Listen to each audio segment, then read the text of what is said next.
Starting things out is a trap card used by Yusei in the 5Ds manga. SYNCHRO Alliance is a trap card that allows you to target any synchro on the field, and make synchros you control have the effects of the targets on top of their own effects.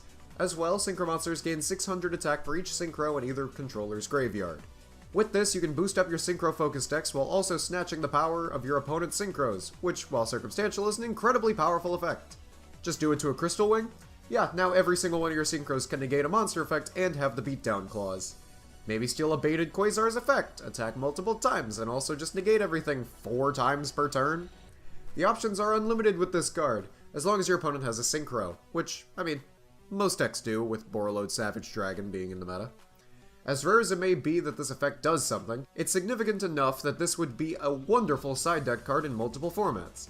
This is probably the only card on the list I would be okay with existing, just for the sake of having an Omni-Negate 4 negates. It's just like super polymerization, fusing 2 Quasars for a Norden, just to make your opponent cry. Moving along to a waterfall in the Yosen village. Wait, what? This isn't a Yosenju card? Okay, it's not. Huh. Konami just went and double-dipped, it seems. NARUKAMI Waterfall is a trap that prevents monsters from being sent from hand to the graveyard at all. Now, on first look, this is just cost-free mind drain, but in actuality, NARUKAMI stops everything from 1-for-1 to card destruction. Now, with this benefit comes some downsides, like the fact that stuff like Spiral Super Agent and Blue Eyes Alternative can still activate, unlike under Mind Drain. However, the main use for Mind Drain is still alive and well here, with hand traps being completely dead with this card on the field, and for free! Oh, and guess what? Dangers die inherently. Actually, yeah, this one I'm okay with living as well. Now, from the Waterfall of the Thunder God to the God of Duel Academy, our next trap is from good old Bastion, but he's from the manga, so really 95% of you probably don't consider him to be the real Bastion. I know I don't. Graveyard of Wandering Souls may seem like a slow token spawner, giving you a Fireball token every time a monster is sent to your graveyard, but then you realize dangers are a thing and they will proceed to extra link 26 times in one game. Every monster you use for a link summon is instantly replaced with more link fodder. It even spawns tokens when you discard for hand traps, or even stuff like 1-for-1. Remember how Scapegoat had to be limited? Well, what if you had Scapegoat, but it gives you 20 tokens? And also those tokens come around whenever you wanted them to. Have you ever wanted to play 3 Skull Yeets and straight up go through your entire deck? Yeah, this thing's the slightest bit busted, just a little bit broken. From a trap that gives life from death to one that gives death from death, Jurassic Impact can only be activated if you're losing in life points, but if you do so, Dark Hole the field, burn both players 1,000 times the number of monsters destroyed, then neither player can summon monsters until your opponent's next end phase. There's nuking, then there's causing a straight-up nuclear war. All of the setup it takes is, well, Upstart Goblin, and that's it. Then your opponent's first turn might just be their last, with you being able to burn them for at least 6,000 damage, maybe? That's possible.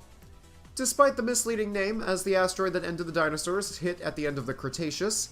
Thank you, Grimlock, for writing in your, actually, into the script. He knows dinosaurs, guys. Be proud of my script writing associate, Grimlock, everybody. Woohoo, he knows dinosaurs. This card will end your opponent's entire career as its fallout.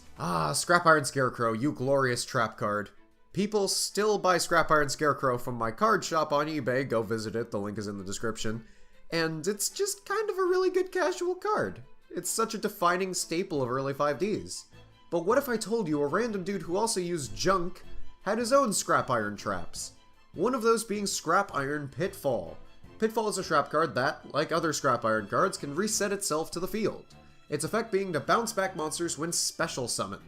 It's a multi-use compulse that has no restriction and can be a wonderful counter to practically everything special summoned from hand, extra deck, graveyard, who cares? Just say no to a special summon every single turn. Your opponent won't be annoyed or concede at all. No, don't worry about it. Do you guys remember Fortuno and my rant about how he made Shockmaster and Big Eye and such a horrid deck as Shamans? That was in the Worst Anime Archetypes video, check that out if you haven't.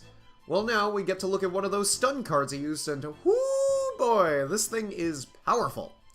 Freezing Dance is a Vanity's Emptiness that stuns all kinds of summons from hand, and only pops itself after the opponent's second end phase sense activation.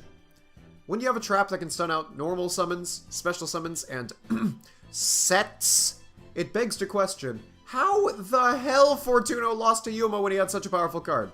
I am still not over how Fortuno is a failure in everything he tries to do. You were given a sword to kill an infant and you fell upon it. You make Stalin's son look like a good marksman. Who are you to stay on this earth? Granted, the main power in floodgates like Vanities and Imperial Order before the errata was the exceptional ease in turning them off.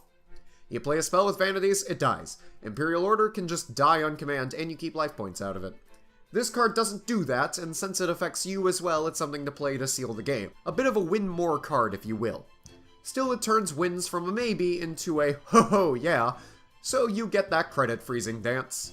Number 4 on our list of broken spells, traps, is a confusing yet excessively powerful spell.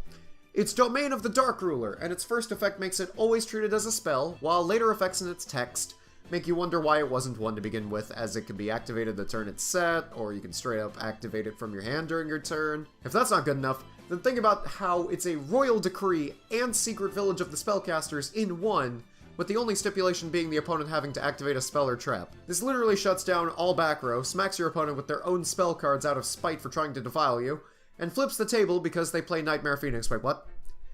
Yes, this card may be powerful and can't be destroyed by MST or any other back row removing spells and traps, but it has no protection from monster effects, making this a giant neon-colored target for their Link combos that involve nightmares.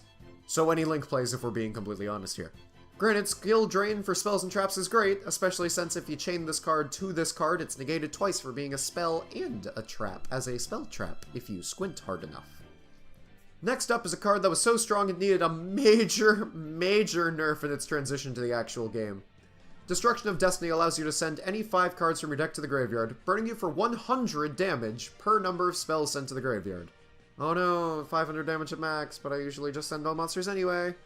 Needless to say, Foolish Burial times 5 is bonkers, as it lets you set up all the graveyard combo pieces with little need to work for it. Armageddon Knight? Do that times 5. Painful Choice? That one card that would go into your hand now goes into your other hand, the graveyard. Considering this is getting compared to literally the most powerful card ever printed in Yu-Gi-Oh! History, and you can take my word for that, Painful Choice is number 1 on that list, I would think it's worthy of the bronze medal. It's not as good as Painful Choice, but it's pretty close, and even being somewhat like Painful Choice is ridiculous. A card 1/5 as good as Painful Choice is limited, that should tell you something. Taking the silver medal is the trap Forceful Deal, which real JCD OGs remember from my deck entirely based on stealing your opponent's cards and effects for your own. As for its effect, you pay half your life points and destroy all monsters you control when your opponent summons a monster to steal all monsters they control. Do you need a monster on the field? No, you don't. You can just set this. Who cares? You ever wanted your opponent to almost go for game against you, only for you to play the most powerful Yu-Gi-Oh card in existence? The Uno Reverse card? Then you just kind of win? If you thought Snatch Steal was a mistake, imagine it for an entire board and permanent. Now stop imagining it, as it exists in the manga, and it hurts physically. Lastly, I hope you like stealing from your opponent, because we're not done doing so. Unlike the previous entry that forced the opponent to give you their monsters, Traitor Fog brainwashes them into joining you. I'm not certain if that really makes you feel any better about it. Every time the opponent special summons monsters, you choose one and take control of it. They return if the Traitor Fog is destroyed, and Traitor Fog destroys itself if one of the stolen monsters is returned to the opponent. So you flip this face up, and that's game. That's just game. You win. You flip this, steal one thing, and now your opponent can't summon unless they want to give you their entire board and strategy. It's Forceful Deal for no cost and continuous, so just having a Dark Bribe to negate an MST is probably enough to make your opponent scoop.